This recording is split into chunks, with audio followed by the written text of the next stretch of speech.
Yo, welcome back. Yo, hold on. Before we even start, what's good? I got the ball. I want to issue 2 public apologies. I made some statements over the past couple of shows. The first one is to Mrs. Knowles, Beyonce. You know, I kind of co-signed with Mike and said, I said she wasn't sexy. I still do have an issue with the way she talks, because when she talks on that B-Day album, it just blows everything. But, you know, recently I've seen some photo shoots and just even the video, you know. She got skills. She's sexy. She's sexy. She got skills. I don't want to discredit her, you know. So I'm going to issue a public apology. It's Carrie, baby. Yeah, that's it. We gotta go into our next list because, you know, we did kind of leave it. All the pics we had before was Caucasian. I don't want to have people have a wrong impression of us. Right. But the other one, that NBA race is looking tight, man. I made some statements about the beam. Paul Williams. I made some stuff about the beam, but I don't think I would bet against LeBron right now. So we'll keep you tuned with that.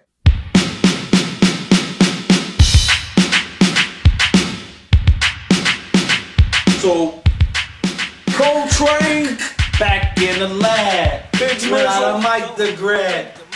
And Sleep. Guard your real boxing. Yeah, it is. You know what I'm saying? You want to set it off? Breast cancer awareness, GYGB, always raising this awareness. Shout out to anybody that lost anybody from breast cancer or know anybody that's surviving. Just want to give some shine on that. But we got a super middleweight bout coming up. The old country boy from Arkansas, and is it Froch? No, Froch. It's Froch. It's Froch. Who is this guy? He's from England, right? He's from Nottingham, London. Shout out to London. They're letting y'all dudes out there. He talks a lot of stuff. He's a fake Kawasaki. He's an articulate guy. He's articulate. He said he wanted to fight Kawasaki. He is a modern day rapper. Doesn't necessarily have to have skills, but they're always the best, and they're just an overworked hype machine. Has anybody He's ever an seen internet hype job. Anybody ever seen him fight?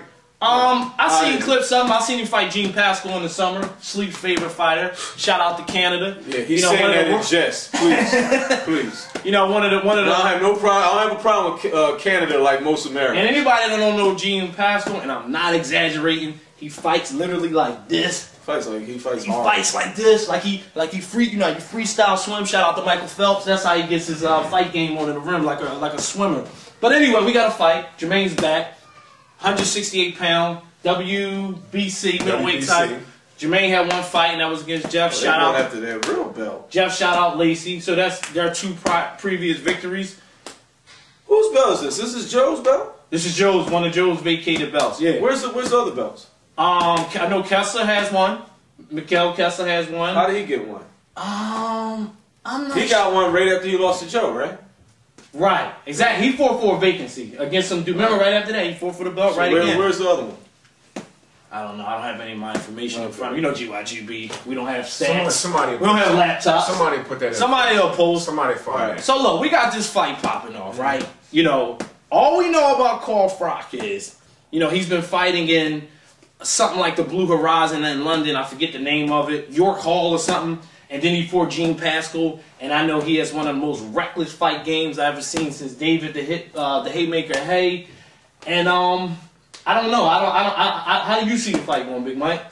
I'm seeing he probably get knocked out. I think Jermain needs a knockout to really bring his career back. You know that. Yeah. Yeah, but you ain't seen it in a while. He does this too. He does this. Yeah, he does that. The Jack Johnson. I think this guy's gonna probably be outmatched. I mean, Jermain Taylor is for caliber fighters like Winky Wright, defensive Bernard Hawkins. He's fought Kelly Pavlik, although he went down.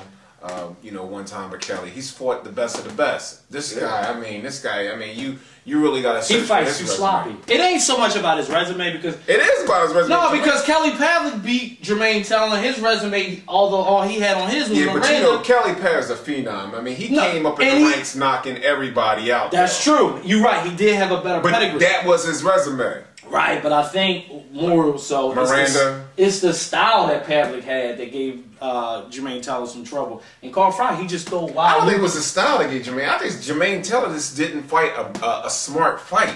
he just allowed himself to get right in front of him. Right. He didn't box him. That's and true. he just seemed like, the second fight because he knocked him busy down. enough. He knocked him down in the second round. I felt like he thought he could overcome him. Right. But I mean, both of them, I think Jermain could take a page out of Roy's book. Y'all must have forgot. You know, Jermain, we're forgetting the type of pedestal he was put on prior to him going on that stretch fighting all elite challenging fighters for like about 2 years stretch. You know what I'm saying? Right. I think both of y'all made valid points. You know what I'm saying? Jermain didn't do Twitter. Jermain didn't. Shout out to Jermain didn't do what he was supposed to do. But on the other hand, a person like Kelly Pavlik is sort of a freak himself with his length. He throw a jab. He kept the jab Yeah, in Jermain's face, and he would hide the right hand, and Jermain wasn't able to make the adjustments. As far as this fight, I haven't seen a lot of Froch. I did some research on him on the internet. You know, I look at the people he fought, the way he fights, and he's basically tailor-made for Jermain to get back to a prominent position in the 168 ranks. Though, like, I think Jermain, I'm on record picking Jermain Teller to win this fight because of the style, but Jermain does have flaws. Jermain does get tired. Now, granted, Froch doesn't have a style, but this is a fight that Jermain gotta be on his P's and Q's in this fight. Like, he can't go to sleep in this fight and get tired and start that backing up on the ropes nonsense, because to Froch's credit, he's not a one-punch knockout power boxer, but he got some pop in them gloves. And if Jermain go up against, remember, he's at 168 pounds. Right. He's in a bigger weight class, and you know, I'm not saying he doesn't have a chin, but we saw him, you know, get put to sleep. Now, Pavlik's that hard to punch it. I'm just saying, I'm just checks and balances here, and he can't afford to go on the ropes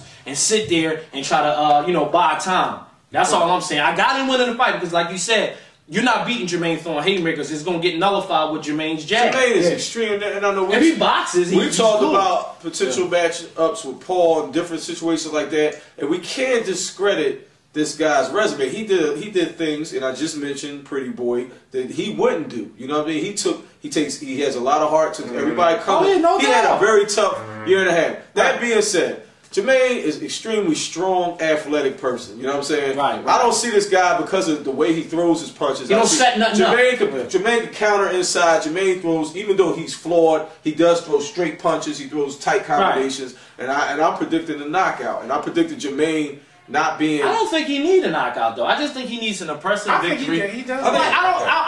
See, if I'm his trainer, if I'm in Camp Talent, I'm not going in looking for a knockout. I'm looking to bank some rounds in and just put on a boxing lesson, because I think that's the type of fight that Jermain needs. Because if you remember, if Jermain try to go for a knockout, a la Kelly Pavlik, that's when he gets himself in trouble, because his stamina is not the greatest. That's all I'm saying. I'm not saying that he should go for a knockout, but I think a knockout would definitely help his situation and his lacklusterness right now.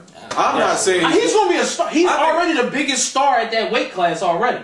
Well, you know, him fighting people like Kessler, so that's a different story, and we'll get into that. Yeah, but he's still a bigger star. I don't think he's going to come out and bomb the guy out. That's what I'm worried about. The guy's style, I don't think him.